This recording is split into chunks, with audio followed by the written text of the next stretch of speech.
All right, welcome everyone. I'm Leah Laxons with Texas Cannabis TV, and we're very excited to host an important discussion today about veterans and cannabis use versus medication. Before I get started, I want to iterate that Texas Cannabis TV is simply hosting this discussion. The opinions expressed here are exclusive to the individual experiences of the panelists. Please consult cannabis laws in your state and your personal doctor before making any decisions related to your health and cannabis use.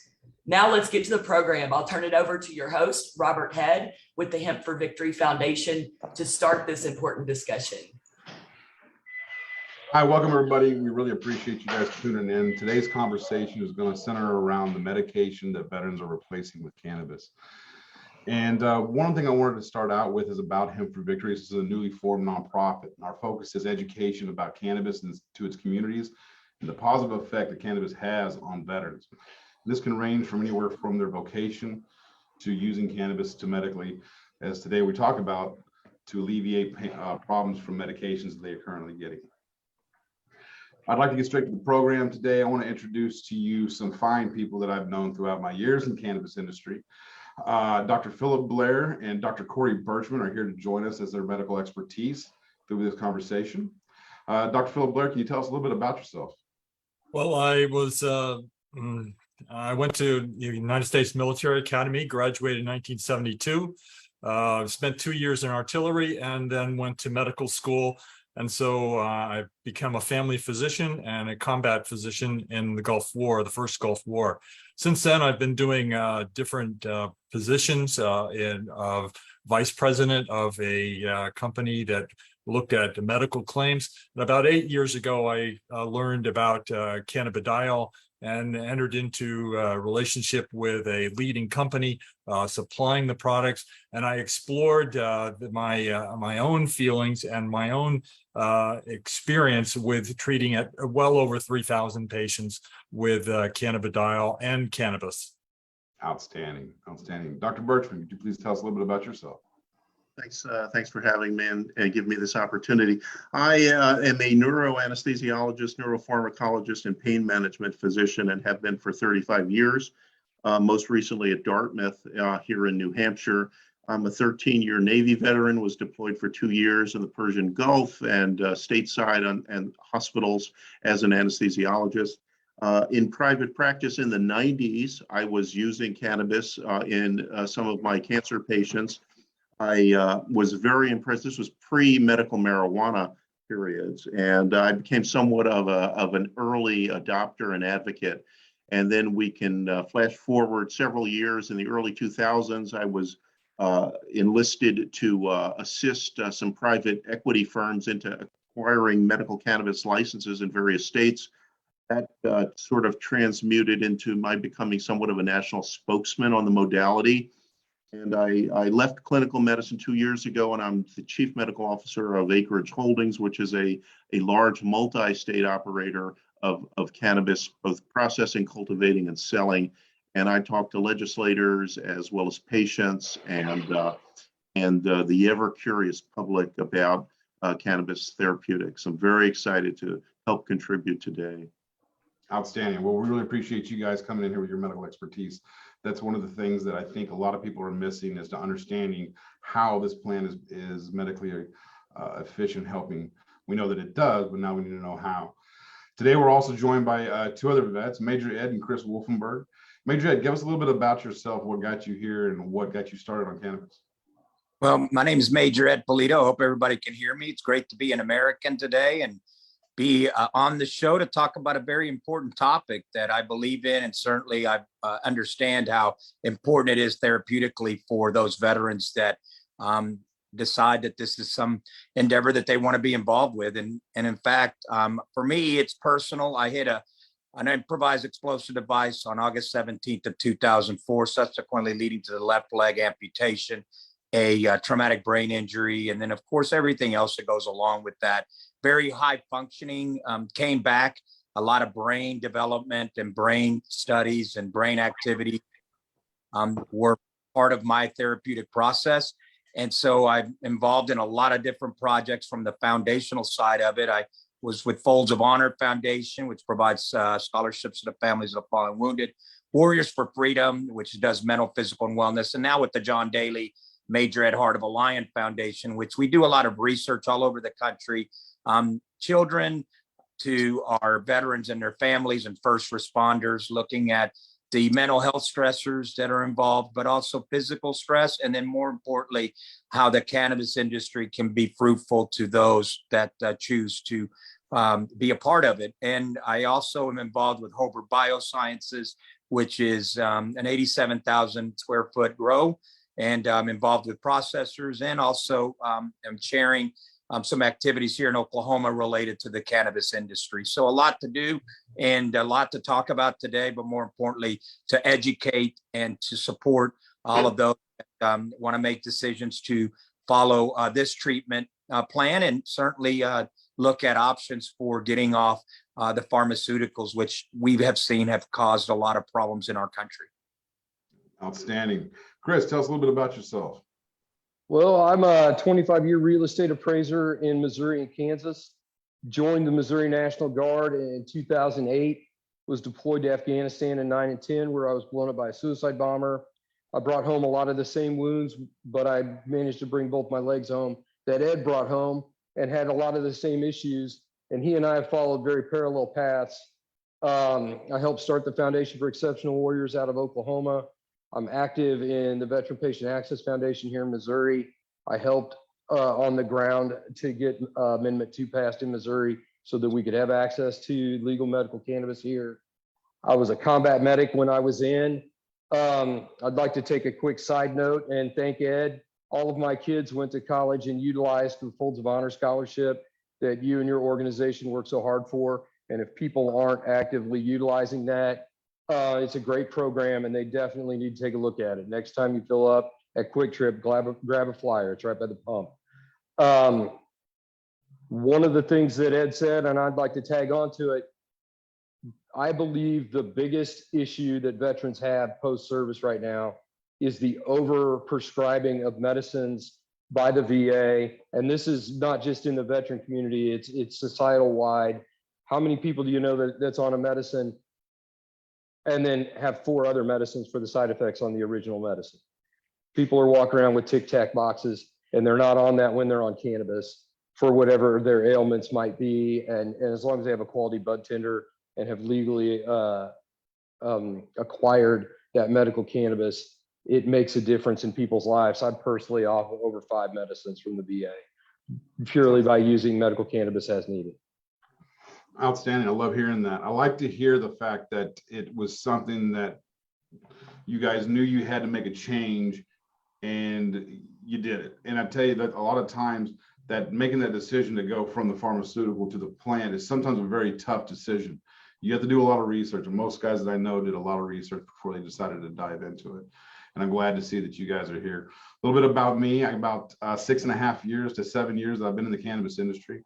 Started out, I had a farm up in Maine that I ran with a buddy of mine. We grew organic medical cannabis up there. I had a lot of fun with it for a few years, and we shut it down. And ever since then, I've been focused on doing projects here in Texas and across the United States on bringing awareness about what cannabis is doing for veterans. Anywhere from speeches to events at Texas Live and a few others, like Dr. Burchman was there last year.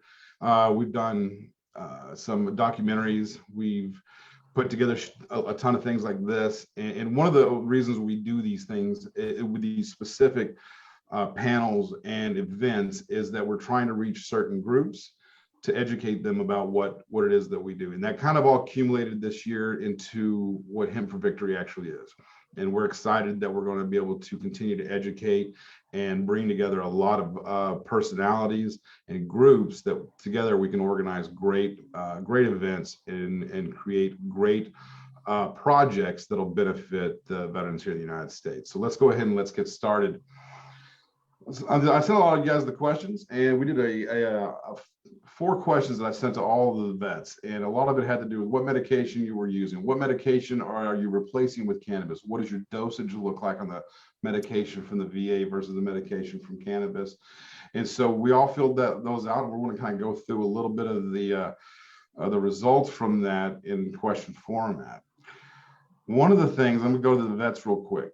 Ambien, tramadol, and hydrocodone, oxycontin, these were all mentioned as pills that were prescribed. Almost everybody that I've talked to has had these pills at some level. I don't know what the dosage was or the amount that they've had, but almost a lot of people that I knew that came back that had pain from some kind of ailment were prescribed this. Did you guys get these pills while you were in and while you were out? And what were these hydrocodone, the oxycontin, the pain treatments with these pills? What was the severity of that? Major Ed.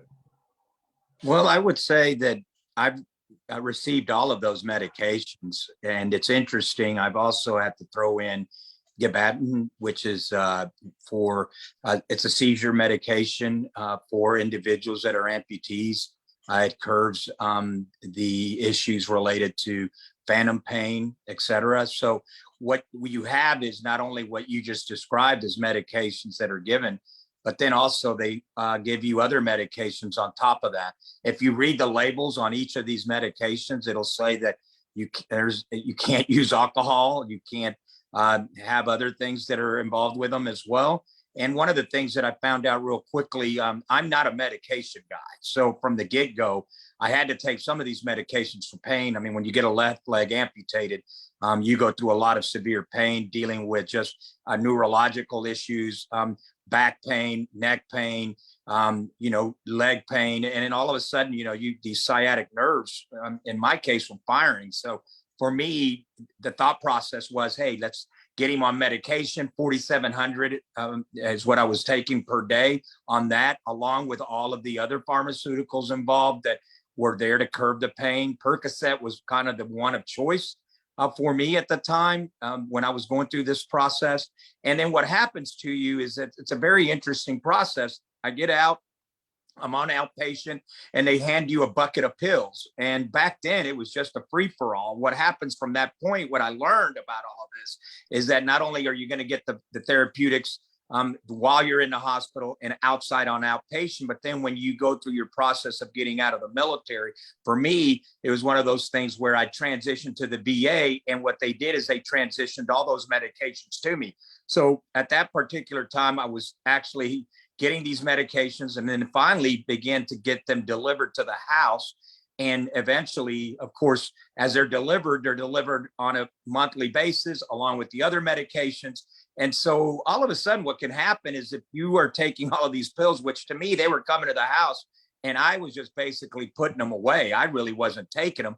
But I know of other people that that's not the case. And that to me is not a very good maintenance program, because what happens is you get inundated with these pills, and at some point you start to lose control of what you have and what you're supposed to take. And if you really look at it from an individual traumatic brain injury activity person like me, and Chris described the same thing, and I honor his service as well. I will tell you that you look at all of this stuff, and it's a pain management, a very unorganized effect to it. And to me, if you're not careful, it takes you in a downward spiral. And to me, that's what I was able to see. I see it a lot with the veterans that are coming back today. I know that the VA has curbed that because I've been on panels discussing it.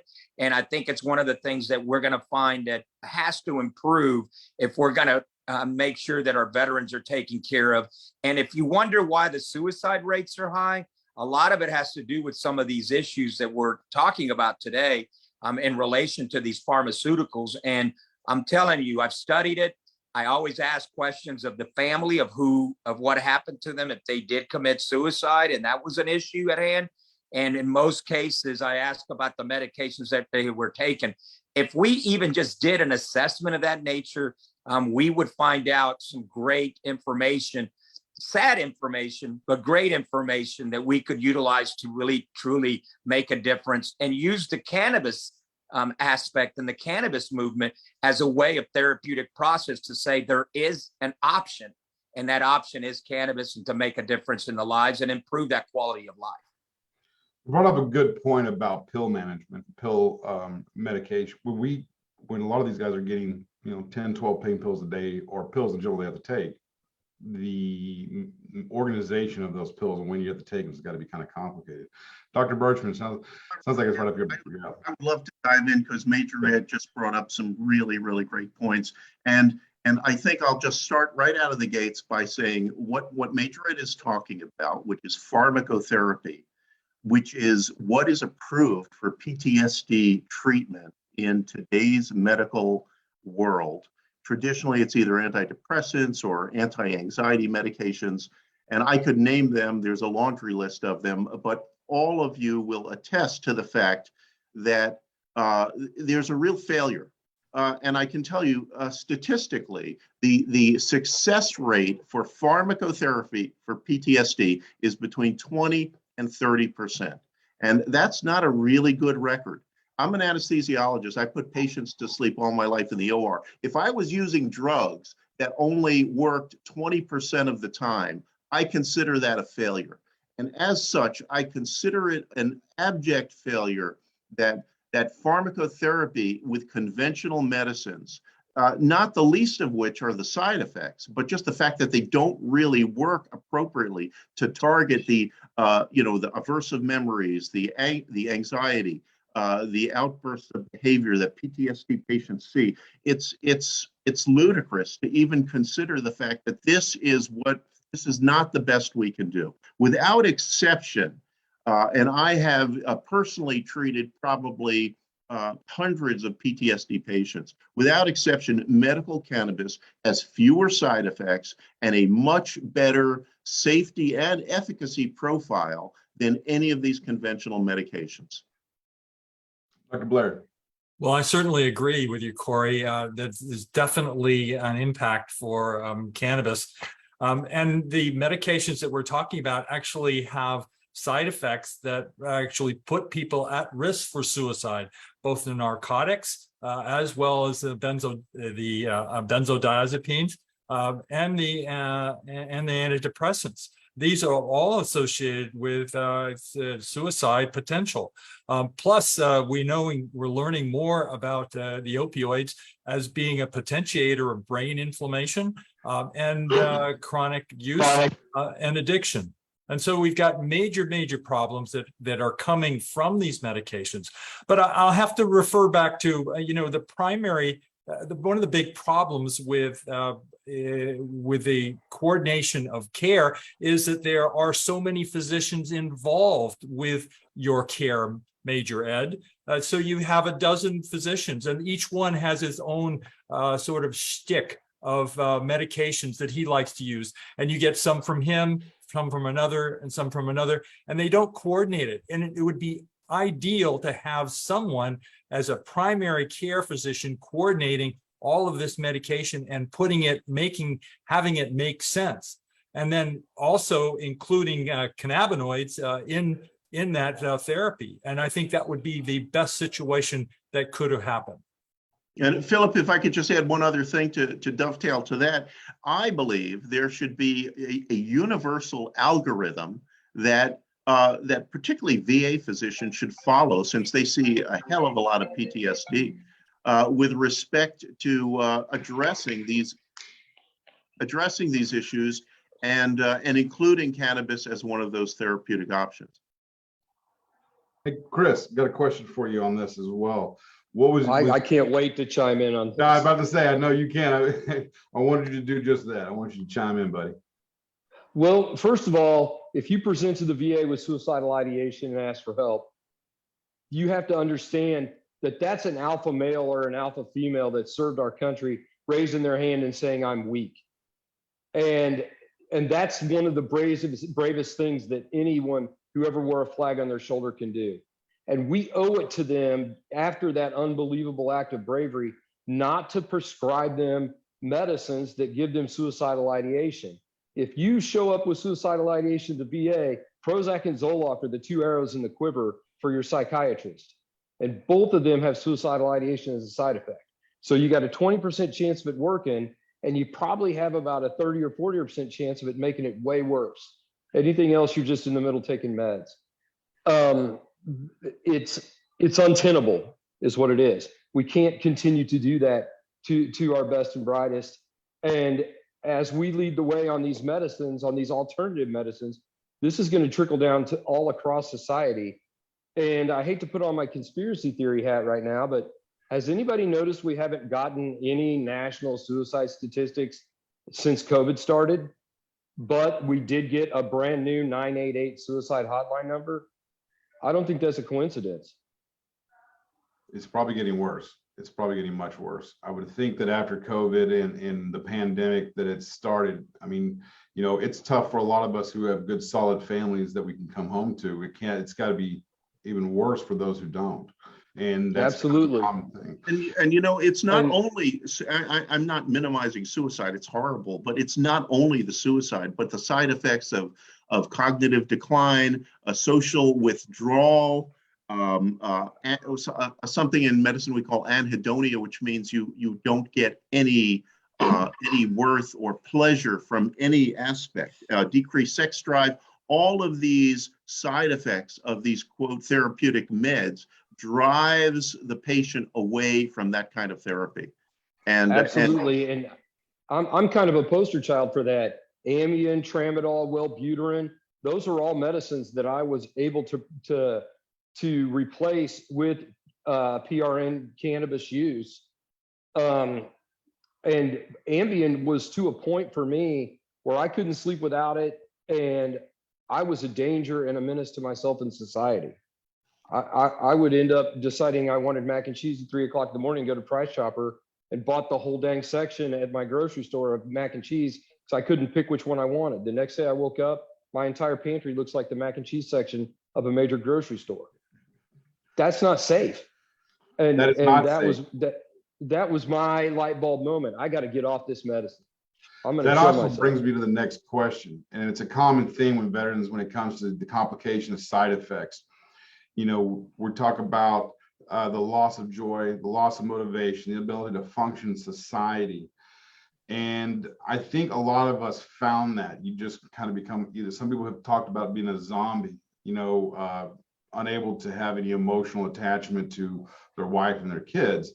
And we see that quite a bit with this. So one of the questions I have is, if this is so noticeable, and then why isn't there any change going on at the VA level? Is the bureaucracy and red tape that is doing it, or is it the being that cannabis is illegal and this is the only other option? My experience specifically, and I just spent some time in the VA working on some issues.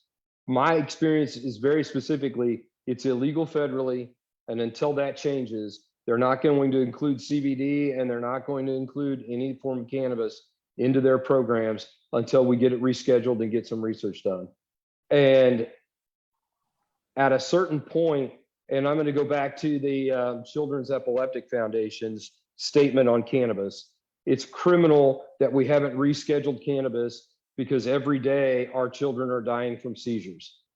And if the National Children's Federation for Epilepsy is going to come out with that strong a statement against the federal government's policy on cannabis, I'm going to go ahead and get in line behind a whole bunch of those parents, because I think most parents love their kids. I would argue that there is adequate studies on cannabis that they've proven effective at least improving the quality of life and performance, and that there are adequate studies that are just not to the level that the double-blind placebo-controlled trials of thousands of individuals in a test subject that parallels the pharmacology industry, and we're just not going to get there. In fact, the best products that are coming from actually not isolates, which is part of the pharmaceutical mindset, is from a biologically derived substance with a blend of entourage substances that really add to the potency and to minimize the side effects for cannabis. I'm a huge advocate of whole plant medicine, specifically because of the entourage effect. It works better for me. It replaces more medicines, and I need to take less of it. My ability to microdose, like I said, I'm a certified real estate appraiser, and banks make lending decisions based on my signature in the tune of about $10 million a month. I can't really afford to be wrong very often. And that means microdosing and staying mentally acute. And whole plant medicine allows me to do that. I totally agree with you. There is plenty of evidence. And one thing we need to remember, we have 37 states in our union that are in a cold civil war with the federal government regarding cannabis. I'll say it again, a cold civil war with our federal government regarding cannabis. They've said, we're not going to follow your laws. We're going to do it our way. And the federal government needs to get on board with that. They do. They definitely do. It's been a long time. And one of the questions I have is that if you have 20 to 30% of your medication that's working, do these doctors know that there's other abilities out there? Like they know that the cannabis and this other stuff are out there and that it's working. So why do we not hear more of a force from the VA doctors? Are the VA doctors just too young? Is it because it's a learning school, so you don't see as many experienced physicians in there? Well, they haven't been taught anything about the endocannabinoid system, which is the basis for the pharmacologic interactions of cannabis on the body. And so they don't know anything of it. There's only about 10% of medical schools that teach anything about it. And it's probably only a day of course study. Whereas, this endocannabinoid system is pervasive throughout the body. It's the master regulator for our behaviors and our physiology in so many different ways. And they're totally ignorant. Now, the other issue is the reluctance for VA physicians to talk about it because it's been in this gray area about acceptance. And so they don't know whether they can say anything about it or they can't say anything about it. And the official word comes down and says, oh, yes, you can talk about it. But then you can also receive some derogatory advice and recommendations as a physician for recommending or saying something about it. So I think there's generally that climate of negative aspects of medical cannabis is still ingrained in the VA hierarchy. Right. And Philip, I'll just echo that. The fight is on multiple fronts. It's legislatively, and that's all about Congress. And actually, the House passed the MORE Act, the Marijuana Opportunity Reinvestment and Expungement Act. They passed it in April, I believe, of this year, and it just has not gone up all along to the Senate as yet. And that will go a long way towards descheduling this. However, even if they deschedule it, that doesn't de facto mean the VA is going to accept it. So it regards education to the legislators and education to physicians. I mean, there is so much evidential proof that, for example, the cannabinoid receptor is studied throughout the prefrontal cortex and the limbic system, which is the seat of sort of the neuroanatomic basis for example, PTSD. And that this is the pharmacologic basis for why cannabinoids work. And it's just a matter of picking your fights, both legislatively and medically, to get the word out. Well, let me, Good. if I could do that, it's Major Ed. I will tell you that one of the outcomes, and I will tell you, if you wanted to change the system, and I love what the doctors have said, it's exactly right, is that if you want to change the system, what we did in Oklahoma is we created a carve out, and it didn't go through because the VA did not want it to go through. But we created a carve out, sort of our own managed care system to support veterans in rural areas, telehealth, and some other important endeavors, which one was the cannabis aspect of this. And as we began to work on that, we sent it to the governor. We talked about what we wanted to do with our legislators. Everyone was on board with the interim study on it. And what was created was a template of what it would look like to basically do all of this on a mission first, managed care system where the VA would carve out dollars for us to create our own endeavor here in the state of Oklahoma. The problem is the VA decided that was not something that they wanted to let go of because it's their funding. But the thing that was going to do was increase the rates for what doctors could do in rural areas. the opportunities for doctors to be able to prescribe the correct medications, to utilize cannabis as a resource and a tool for supporting those that wanted to go in on that end of it. And what we found is, again, the resistance of it. I will tell you, if you do that and you carve out some of that mission first money and you put together a strategic system like that, I think you're going to succeed, because we've developed a template. We're supposed to present it to the previous administration, but of course that changed, and changes happen, and now it's on a shelf just sitting there. And the VA's happy. We talked to the Department of Veterans Affairs. They indicated that they would like to do something like that, because what they're finding is that some of these veterans are coming 80 miles, driving from other places in the state, coming into the local VA hospital here. And of course, they spend two days of their time. You can't be productive that way. And so what we're finding is all of these veterans are deciding that the cannabis is where they're going, and they're going to do these in these rural areas, and they're living a better quality of life. Yeah, one of the things about cannabis and veterans I've always noticed, it doesn't seem to be the state law that keeps them from doing it. It really does have to be more their vocation that would keep them to do it. But I want to kind of circle back to about pain medication and the mental health medication and sleep medication. What is it about the pain medication that when cannabis has such an easy time to replace? When we talk about Oxycontin and hydrocodone. Now, I've taken hydrocodone and Oxycontin too for issues in the in and outside when I was in the Army and outside of the Army. And it seems like you can definitely tell when I take a hydrocodone or something like that. I could tell immediately that there is something that is addicting in it. It is so powerful of a drug that you do want to continue to take it and take it again. So what is it about marijuana or cannabis in general that has so successful in replacing that? And I want to hear from the doctors first on this, and then I want to hear from vets. Phillip, you want to go first? Yeah, so the opioids, the narcotics really connect with the opioid receptors. But unfortunately, these opioid receptors have a tolerance level, and these medications have tolerance levels, so that it requires more and more medications in order to maintain the same level of analgesia. Whereas you actually find that the cannabinoid type 1 receptors are often very co-located with the opioid receptors, and so they're in a partnership.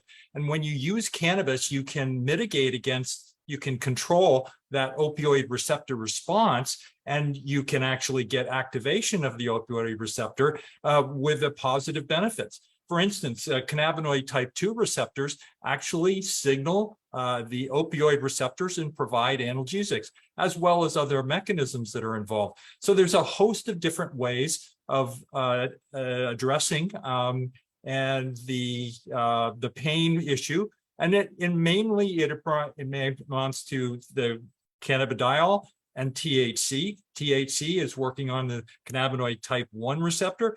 CBD is working more on the cannabinoid type 2 receptor and that benefit, it comes from analgesia, but there's a host of other benefits that come from it as well. So there's a multitude of benefits, and there's no addiction to the CBD and the THC when it occurs. In fact, for the most part, it blocks the addictive component of these drugs.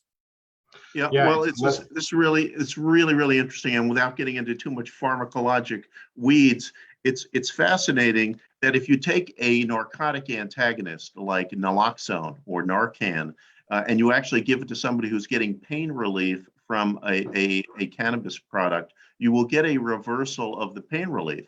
And what that's telling you is that the cannabis system, the cannabinoid analgesic system, is actually working through the endogenous opioid system, but it works in a different way. And just like Phillip alluded to, it doesn't downregulate the receptor, which is basically the onset of addiction that you see. And so it's a totally different, it's a different modality, but they are related. And then the other thing that's really interesting and important to know is The brainstem, the human brainstem, where breathing and circulation is controlled, is studded with these narcotic receptors, opioid receptors. But there are no cannabinoid receptors in the brainstem. And that means when you get a big dose of a cannabinoid like THC, you could smoke 100,000 joints and you would not stop breathing.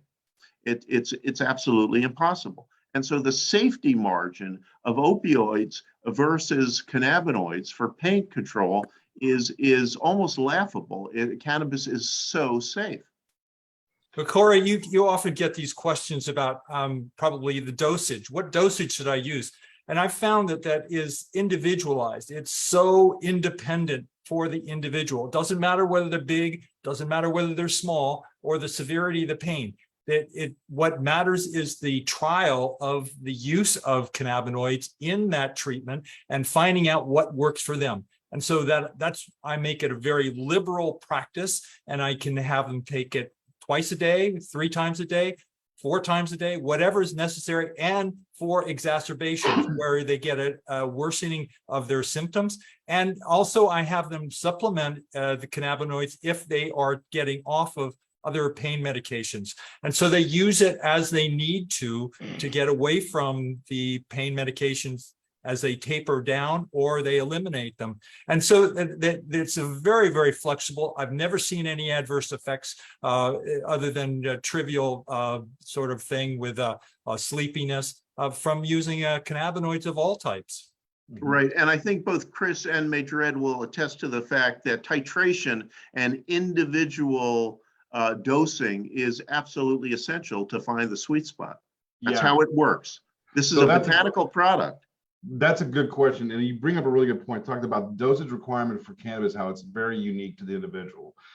And so, you know, a lot of individuals have a hard time believing that, because I've told this to people. I said, well, how much do I take? I'm like, well, we'll try this amount and then go from there to find out your range. And to them, it was almost like, well, but the pill bottle just tells me what I need to take. And, you know, it seems like it's a reversal of the way it should actually be. For the longest time, we just would try until we found out what our own, range was. But we've been so inundated with the pills that to us, it's just, well, I'm supposed to have a dosage. Like I'm supposed to have 1 pill. So how do I translate that to cannabinoids? Is there some kind of training that they need to go through? And I don't want to bring into the training aspect of it, but it's true. The dosage, once you kind of figure out that I kind of figure out my own level of dosage, it does, and you control that, everything else kind of starts to fall into place. So Chris, I got a question for you real quick. I'm gonna get back to you, Dr. Blair. Chris got a question. When you're taking this medication for the pain pills alone, we're not talking about sleep pills yet, but when we're talking about pain pills, do you feel that transition from the pain pills to the Oxycontin and hydrocodone, what was the biggest difference between that and smoking cannabis or using cannabis as a way for pain relief? Just in pain general. Well, on pain specific, the way that it impacted the opioids block the pain, and that put me at risk for further injury because I've got a bad shoulder. The blast came through my shoulder at C-spine, and the fact that the pain was being blocked wholly allowed me to injure myself further. Cannabis works completely different for me. I just don't notice the pain. If I think about, wow, is my shoulder hurting? I can notice that, yeah, my shoulder's there and it's a problem. But cannabis, I just don't think about it. And if you don't recognize the pain, are you in pain? No. But I'm still fully functional other ways. And when it comes to dosing, I use the cup of water. And keep in mind, I was a combat medic. So all my troops and anybody that I ever served with calls me, hey, doc, I'm thinking about trying cannabis. What should I do? And I always use the same method. Start small, start oral, and make a big drink and set it 3 steps out of arm's reach. And when you're so thirsty, you need to get up and go get that drink. Take categorize where your pain's at. See where you're at, because once you're thirsty enough to go get that, everybody's heard of cottonmouth. Cannabis makes you thirsty. That means the medicine's on board. Now take a look at your body and be your own guide. And if you need to dose down, dose down. If you need to dose up a little bit, dose up until you find your sweet spot. But one thing we haven't talked about yet is You have to take the same medicine every time. And that's why a legal, thriving dispensary system is so vitally important. If you're trying to do this with your plug on the street corner, it's hard to get the same medicine every time. If you're going to a Consistency is quality extremely dispensary, important. Yeah. absolutely. You got to have consistent in to get consistent out. And we're talking about medicine. We're not talking about getting high. Yeah, there's a And difference. that's what people need to understand is we're talking about medicine. With opioids, aspirin, Tylenol, you're getting the same thing every time. Same thing with cannabis. You need to be putting the same thing in your body to get the same results out every time. And unlike opioids and Tylenol, you're not going to build up a tolerance to cannabis. At least I haven't. What about you, Major Ed? What I want you to chime in on this too. I know that while you were in and in the hospital, the amount of opioids that you probably had to take were quite excessive. What did you feel like when you were taking that versus how do you feel like when you were taking cannabis, especially with a missing limb? What is that like? Well, I'm going to come from a perspective, and this may sound a little morbid, but I had to find out personally, psychologically, and physically where my pain management needed to be, which meant that I'm going to live with pain for the rest of my life. So I approached it from that perspective. And what I was able to do is use cannabis to get to that middle ground of where I knew I was going to be. I learned real quickly that I was going to be at a category 5 on pain, neck pain, back pain, and of course, things related to that. Once I learned how to live with that pain, I was able to manage it with cannabis in the sense that it made me feel therapeutic wise, in a sense that I would, the anxiety was very low. Hypervigilance was low. My fog of war went away. And I knew that I was living with some painful things. I'll give you an example. Doing some of the household chores that I do, where I, do some of the outside duties, bending down, all those kind of things. It's pain related. What I learned to do is not to go to the medicine cabinet to grab the pills. What I learned is that I had another therapeutic process that I could use, knowing that I was never going to get below that threshold of where that pain was going to be. And I love when my doctor asked me, when I go to the doctor and they ask me if I'm suicidal and all the questions they have to ask. Look, great that you have to ask all those questions. For me, that's not, those are not the impact questions I need to answer. The impact questions is the level of pain. And when I was able to manage it at that particular, in that particular perspective, live with it, learn with it, it improved my quality of life. And cannabis able to get me to that point of understanding that this was the threshold that I was at. And when I'm having some issues a little bit more related to pain, that I could utilize the cannabis as a way of therapeutic, but also use the CBD stuff that I use as well. My Battle Buddy product that I've been using that has been really great for me. And that to me took me off completely off all the medications. But again, it was, and I know it sounds weird, but it was managing where my number was. And they'd always ask me that number. Are you at 7 or 8 or what's your pain? Well, you know what? I'm at a 5, and I was able to manage it at that level. That's what I live with every day. It's not going to change, and I accepted it, but the pills aren't going to be my remedy to try to get it down to a 3, because it's not going to get there. It's only going to mask it. Yes. When I was practicing pain medicine, I probably took care of thousands of chronic pain patients. The first thing I would tell them is that pain is inevitable. You're a chronic pain patient. Pain is not going to go away. Pain is inevitable, but suffering is optional. Mm-hmm. And I want to get you out of suffering, not out of pain. And that is one of the signposts, the touchstones is cannabis to get you out of the suffering zone. Mm-hmm. Let's Right. talk about sleep, because a lot of guys battle with this. And I know that they wanted to prescribe me Ambien. I've taken Ambien before. Chris, you said you've taken Ambien before. And I can remember when I took it, I had a block of my life that was eliminated from my mind. And it was very concerning to me as a soldier, largely because I remember when I'm asleep, the things go up, I wake up quickly at night. I've always been like that ever since my time in the military. I'm, always not on edge, but I'm always aware of my surroundings. And when something dulls that to the extent that Ambien did, it became very scary to me, right? Because I lived my life and survived the war based on my ability to always know my surroundings and what was going on.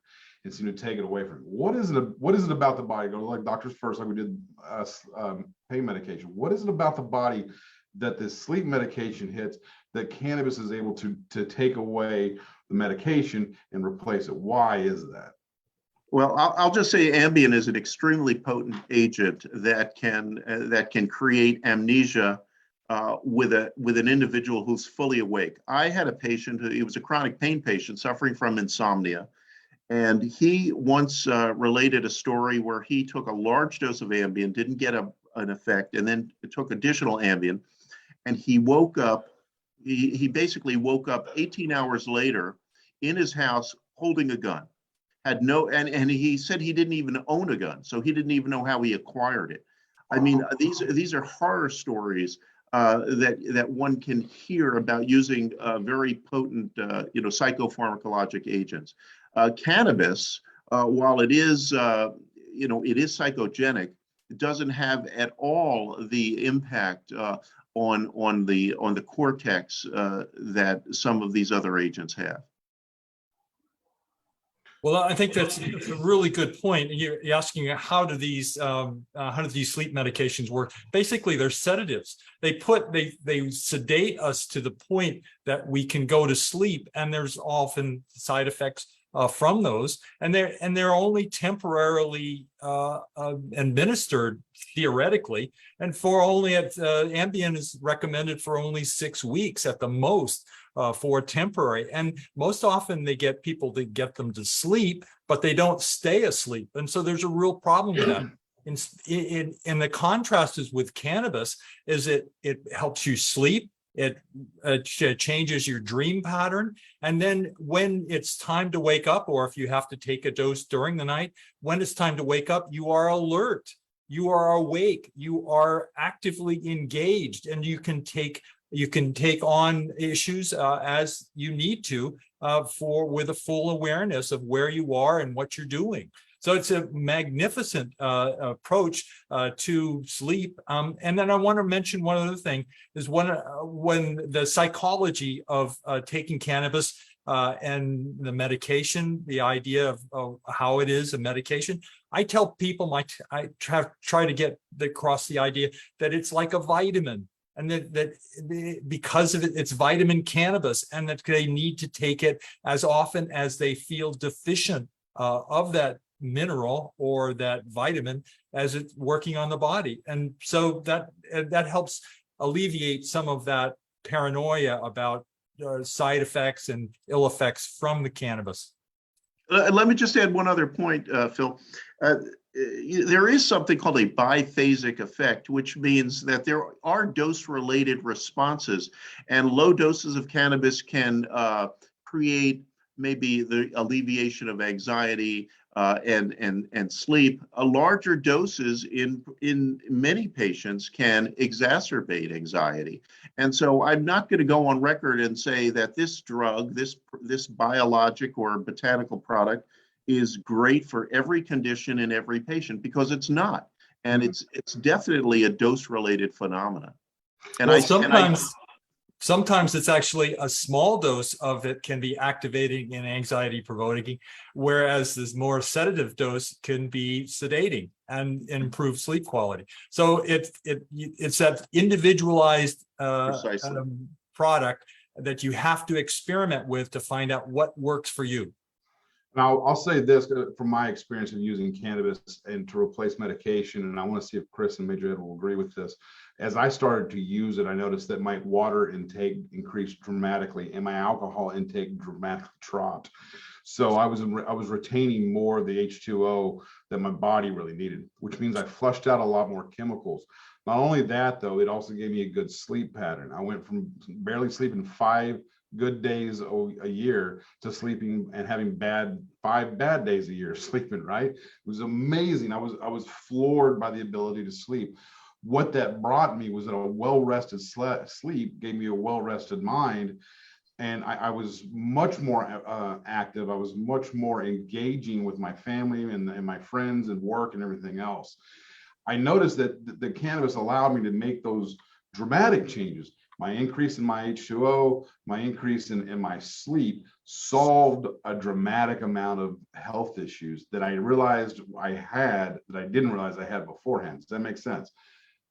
All the way. Yes, There's sir. so many benefits from taking it. You can talk about you can talk about sleep, you can talk about pain, but there's a gestalt, there's this environment of cannabis that makes you feel well, you feel vibrant, and you feel engaged. And I think the characteristic reminds me about what Corey was saying about pain, in that, oh no, it was Chris when he was describing, well, he still feels the pain, it's just not as severe.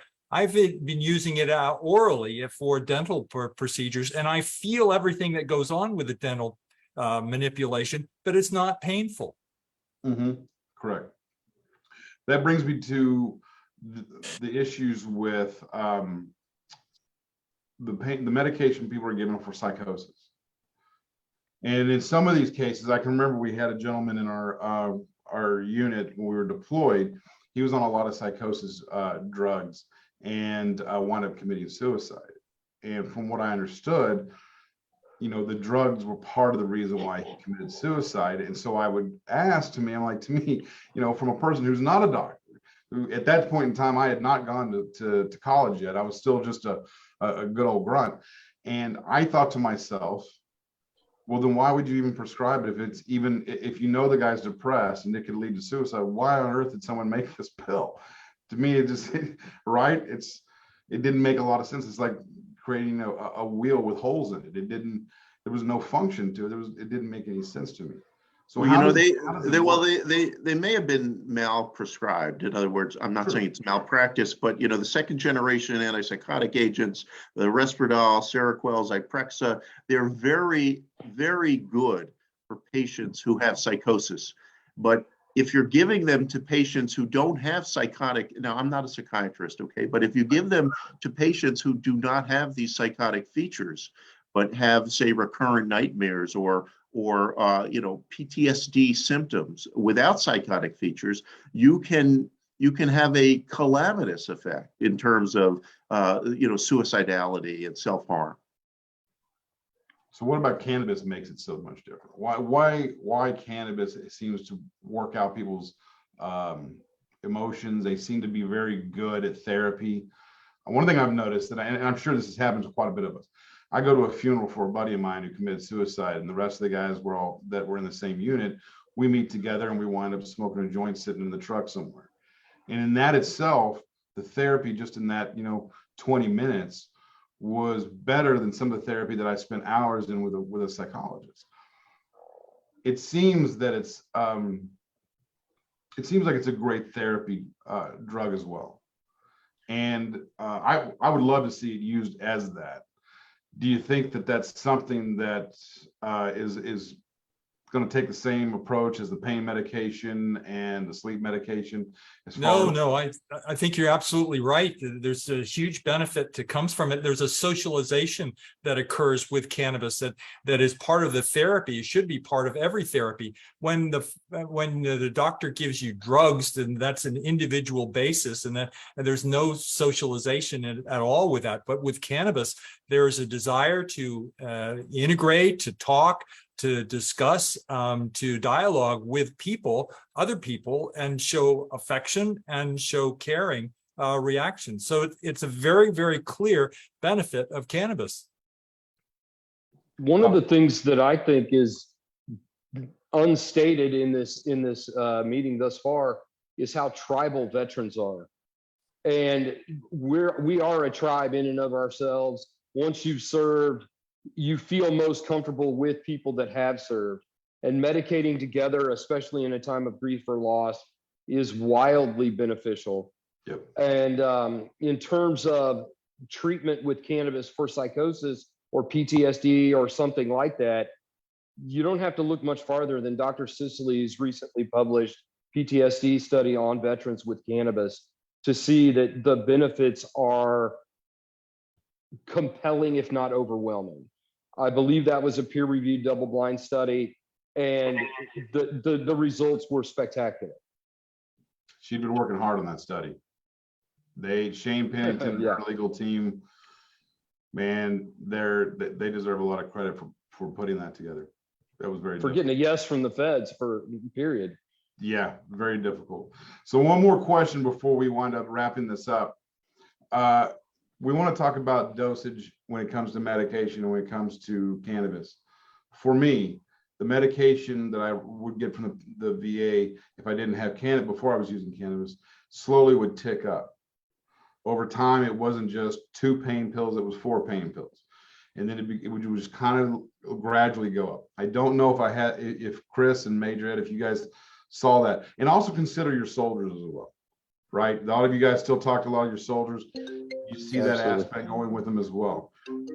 Second part of that is that when you switched over to cannabis, did you see that cannabis was increasing like that? Or did it stay steady as far as your dosage goes? I don't know. Yeah, do you want to take that one? It's not mine. Yeah, I would say that you're absolutely right. The way that they look at things is that, you know what, when they ask you for your pain level, they increase your medication level. And I think that to me is the way that that approach happens. I'm gonna be honest with you all on something that I think that all of us know, and it's the big elephant in the room. It's God bless the VA, but it's a cattle drive. And if you know That's anything right. about what's going on, Yeah. it's too many patients, not enough public-private partnershiping that happens. I mean, I'll give you an example. I don't go to the VA for my prosthetics. I go outside the network. The reason is because they're outside the network's the #1 guy in the world on not only on research, but also on prosthetic technologies. Why would I want to go to the VA when you have a system that they're going to put on you that's 3 to 4 years behind? My point to all of that is that that's the way the system is. And I've told people in Congress and our state legislators, until you improve the system and the cattle aspect of how you deal with the patients, you're never going to really get change. And that to me is too many patients, not enough doctors. And if you were to change that by utilizing other providers to help you out and providing a good rate, I think you'd manage that well.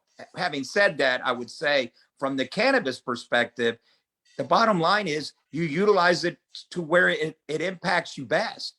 So one day you may use a smaller dose than the other day. And the great thing about that is that for me and cannabis and sleeping, that was my big issue with sleeping. I didn't want to sleep. And I'll be honest with you, I had a frightened atmosphere of sleeping.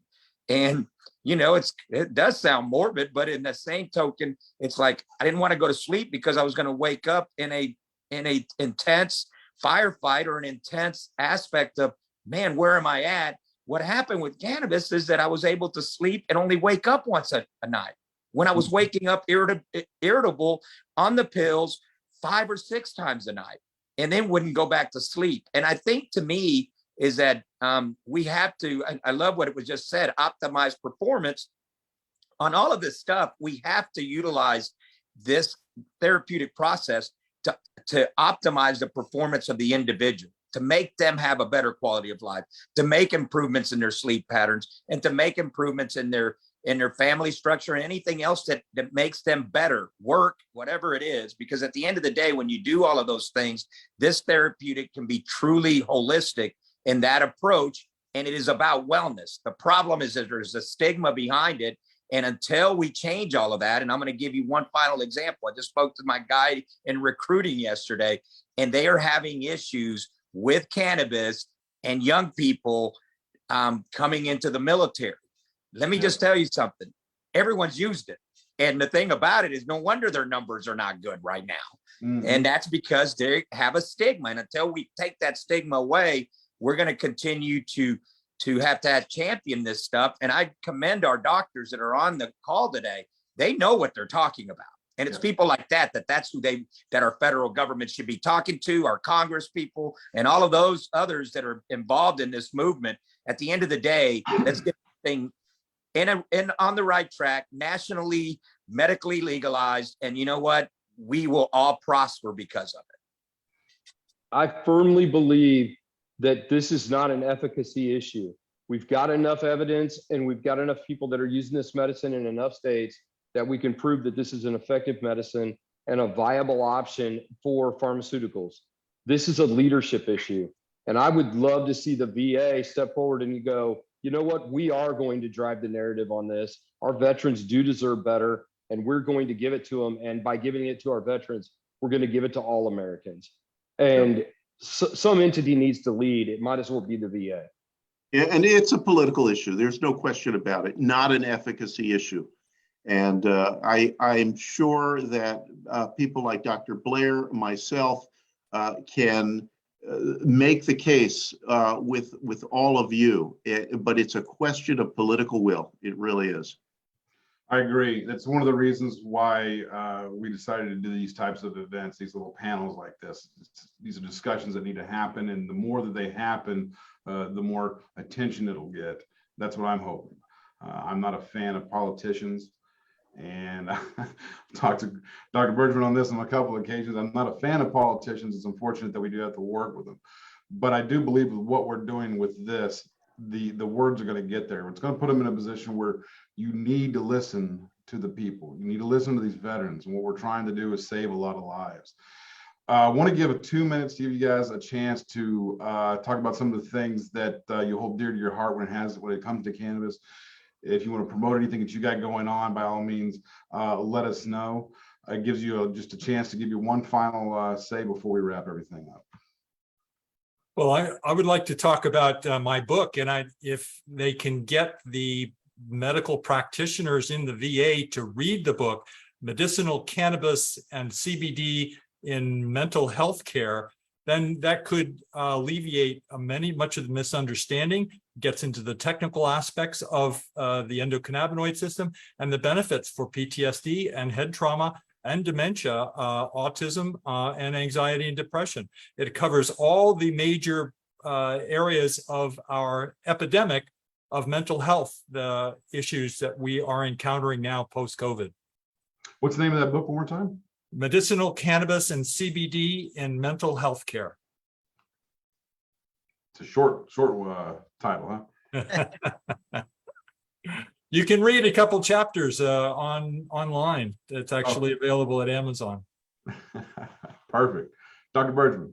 Well, you know, I don't have anything I need to plug. I just really am hopeful that randomized controlled clinical trials with active marijuana use and PTSD would become a reality. It's really, really hard.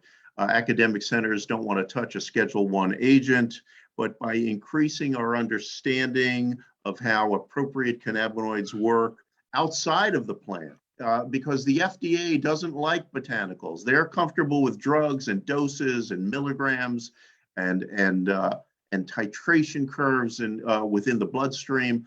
And so that's sort of where my interest lies, in helping push the agenda towards getting good clinical data and using that as ammunition to create the political will to make this happen.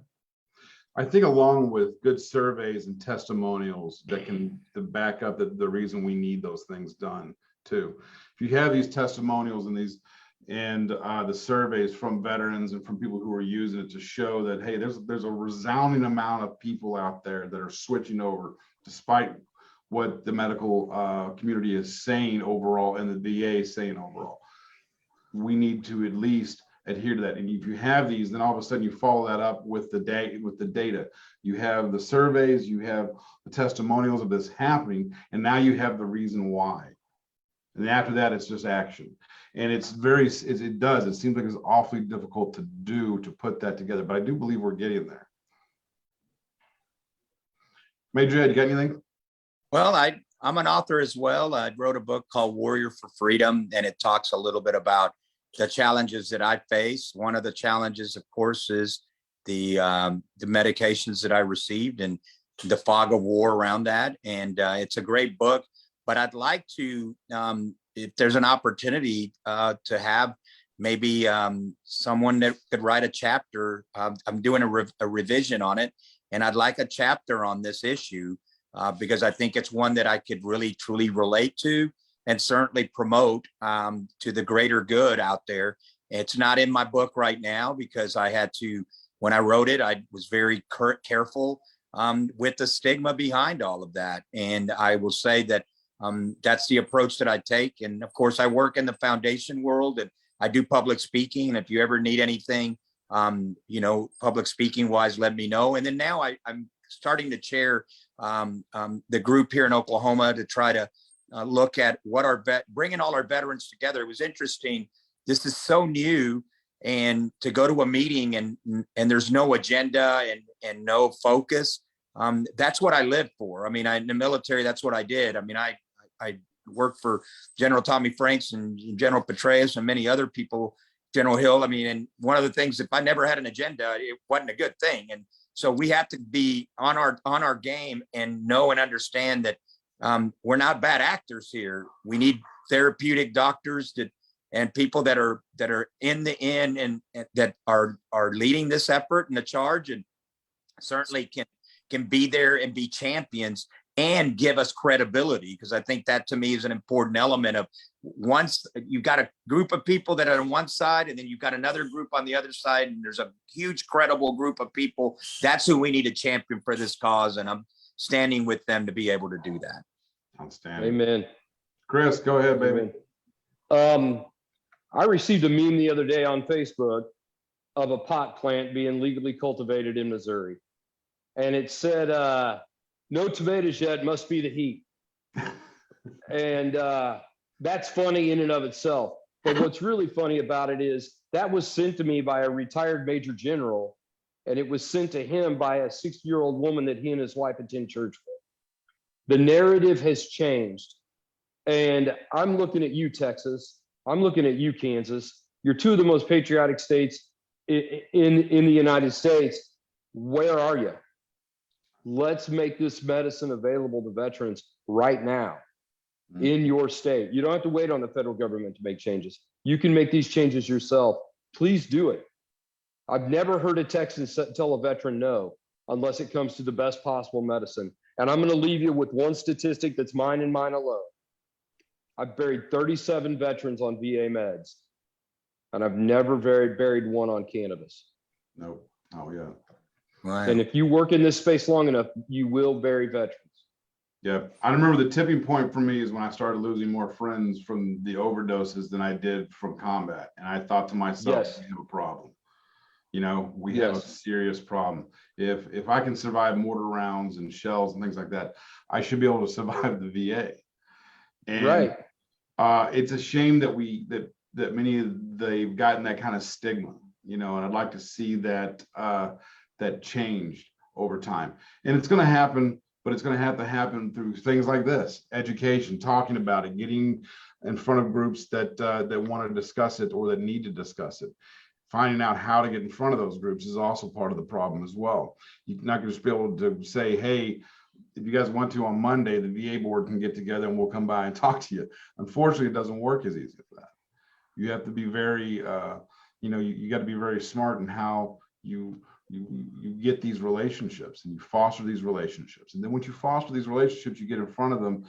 And I get it. It's tending a farm. It's, tending to your crop. And I want this to be a hell of a harvest, but it's going to be down the road. And unfortunately, I want it to be tomorrow. It's not going to be tomorrow, but this education, discussions like this is where it's going to happen. It's important for people to understand why veterans are taking cannabis over the medication, right? And that's one of the things we discussed here. We discussed pain medication. We discussed sleep medication. We discussed psychosis medication, and understanding that they're making this change. And those are the big categories that majority of the veterans are using as medication goes, they're using. I will also say this: cannabis may not replace all your medication. You may still need medication in order to do certain things, and that's completely okay. Remember, what we're focused on is the over medication of our veterans. That's the problem. You may need to take 2 or 3 pills, but you probably don't need to take 13 or 14. So Amen. that's, we can make that change, and it's very important for guys to understand your body, which is one of the reasons why we work out so often in the military and stay in shape, so we know our body, because it's our very final weapon if we get down in the middle of something. And the same thing happens in real life, in our daily lives here in the civilian world. It's our last weapon, our bodies. It's going to take us all the way to the end. So we need to make sure that we know it really well. And cannabis has helped me understand my body better than any of the medication that I've ever taken. And I really do appreciate it. I appreciate everybody today coming onto this panel and discussing this. It was a great conversation. Absolutely love it. Does anybody have any further to say? Let's Thank do it you for again. inviting me. Yeah, we're going to do this again. We're going to Hoorah. go through it, and I'm going to peel this thing back. I'm going to contact each one of you guys. We'll do an AAR. You guys know what that is? Yeah. And, the reason we do that is we want to get better, right? Absolutely. That's why we do it.